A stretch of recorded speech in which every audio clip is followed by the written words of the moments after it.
Untuk anak-anak ibu sekalian, siapa yang tahu mengapa benda kecil ini dapat begitu berpengaruh sehingga dapat diburu hingga ke tempat kita ini melampaui beribu-ribu mil jauhnya?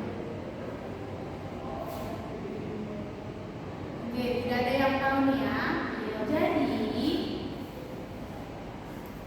para negara-negara yang ada di Eropa datang ke wilayah kita sampai melewati beribu-ribu mil itu karena nilai ekonomi rempah-rempah ini sangat fantastis di daerah mereka, karena cuaca di negeri Eropa itu sangat ekstrim, jadi tidak dapat dan tidak mendukung adanya rempah-rempah ini ditanam di sana. Yang kedua itu fungsi vital pemerintah.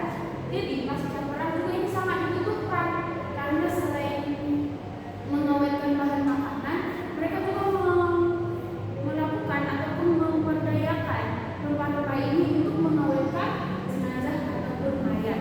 Nah, yang ketiga adalah monopoli perdagangan. Nah, seperti kita tahu nih ya, sampai sekarang mata uang yang ada di Eropa dibanding di kita itu sangatlah rendah.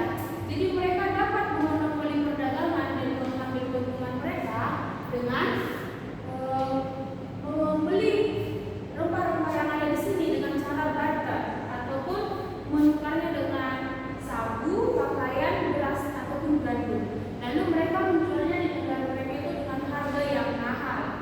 Nah, yang ketiga itu adalah simbol status dan gaya hidup. Mengapa seperti itu? Tadi mau dijelaskan nih kalau rempah-rempah ini sangat mahal. Terus emang ada apa kalau kita pakai yang mahal? Coba Elsa jawab. Kenapa rempah-rempah ini menjadi simbol status dan gaya hidup? Karena kayak apa Mbak sih Bu? Kalau kita memakai itu jadi kita itu kayak orang terpandang lah kayak gitu Bu.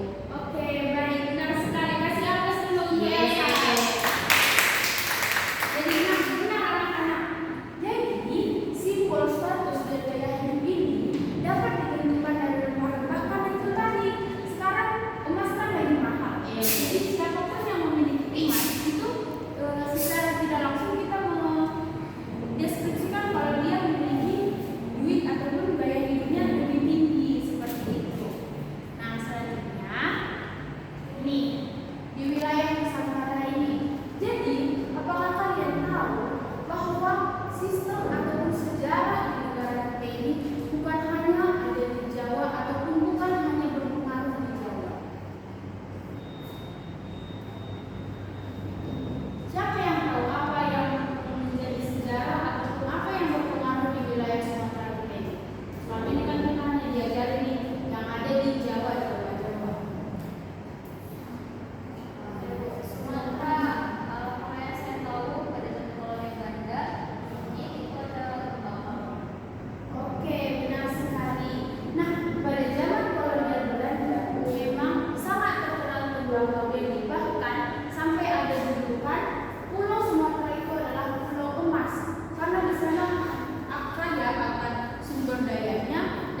ekonomi, gaya hidup ataupun bagaimana kehidupan berumah tangga setelah memiliki rumah-rumah ini. Oke, di sela-sela kita belajar, kita bisa bermain sambil belajar. Coba anak ibu Hiu dan Lilis, aku minta tolong ke depan. Boleh. Ibu. Nah, anak-anak ibu sekalian, di sini kan ada 4 orang lagi. Jadi dibagi berdasarkan 2 kelompok. Kelompok 1 dan kelompok 2. Silahkan tentukan sendiri kelompoknya ya. Tolong bantu saya.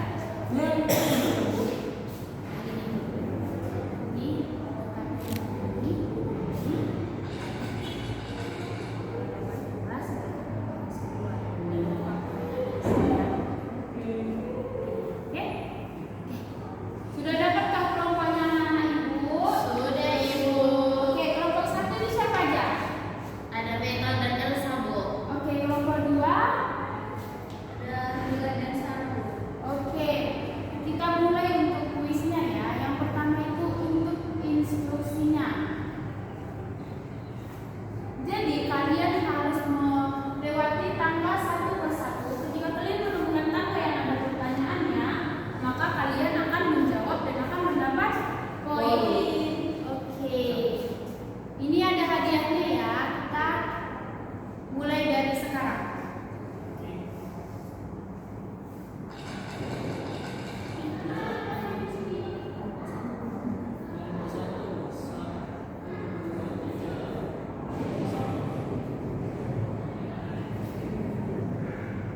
Berarti mereka naik tangga, namun mereka nggak dapat pertanyaan ini. Oke, kelompok 2. Kelompok 2. Nah, Oke, itu ada pertanyaan tuh anak ibu, coba dibaca.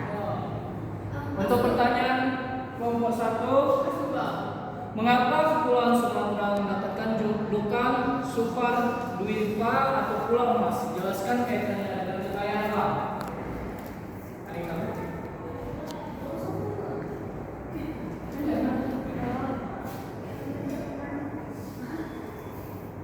Ayo Bu. Saya menghargai tadi Ibu sudah menjelaskan atau mungkin sudah menjawab jawaban dari pertanyaan ini, kenapa dinamakan Sumatera Duiva atau Pulau Emas, ya karena di Sumatera Utara itu sendiri memiliki sumber daya alam yang sangat banyak atau berbagai macam lah. Ada di sini ada emas atau sumber daya dari tumbuh-tumbuhan yang berupa apa namanya, tanam-tanam obat-obatan dan segala macam. Oke, terima kasih anak ibu Abi. Yeay. Ya. Kelompok 2 mendapat poin 1 dan snack 1-1. Oke, lanjut. Sama. Terima kasih ibu. Ini Nah, kelompok 1 ya. kelompok 1 lagi.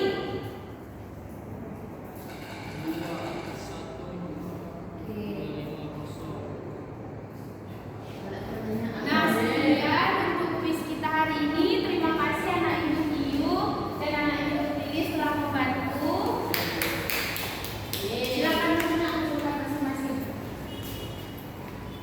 Nah, jadi lain kali kalau ada kuis-kuis kayak ini, kalian harus lebih aktif dan lebih cermat ya. Karena sebenarnya di kuis seperti ini ibu mengambil poin setiap jawaban kalian itu menambah nilai kalian.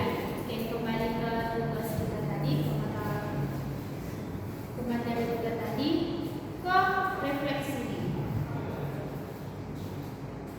Setelah anak-anak ibu sekalian mempelajari tentang rempah-rempah, jalur dagang, sejarah, awal ada perahu dan lain sebagainya, setelah mempelajari itu, apakah kejayaan maritim di Nusantara di masa lalu dan bagaimana kalian memandang potensi laut, sungai di daerah kalian saat ini? Apakah kalian akan merawatnya atau malah membiarkannya? Coba anak ibu jawab, Elsa. Ya tentunya sebagai warga negara Indonesia saya cukup bangga lah ya Bu. Ternyata kita tinggal di negara kepulauan ini banyak budidaya dari alam yang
Oke, terima kasih Armila. Berikan aplaus dulu untuk Armila. Lengkap sekali jawabannya. Oke, jadi benar yang seperti kata Armila. Jadi kalau perbedaan tersebut menjadi alat untuk bersatu, bukan menjadi untuk memecah belah. Mungkin untuk refleksi pada pagi hari ini sekian. Kalian mata pelajaran apa nih setelah ini? Setelah habis istirahat kalian mata pelajaran apa? Sosiologi, Bu. Oke, jadi kalian sudah lapar nih ya, sudah jenuh di belajar ya. Oke, untuk tugas aja nih.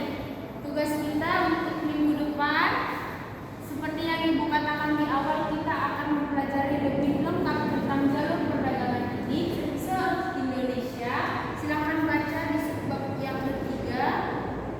Dan minggu depan akan Ibu tagih nih ya, siapa yang belum mengerjakan tugas dan sebagainya akan Ibu poin. Oke, terima kasih atas semangatnya, partisipasinya.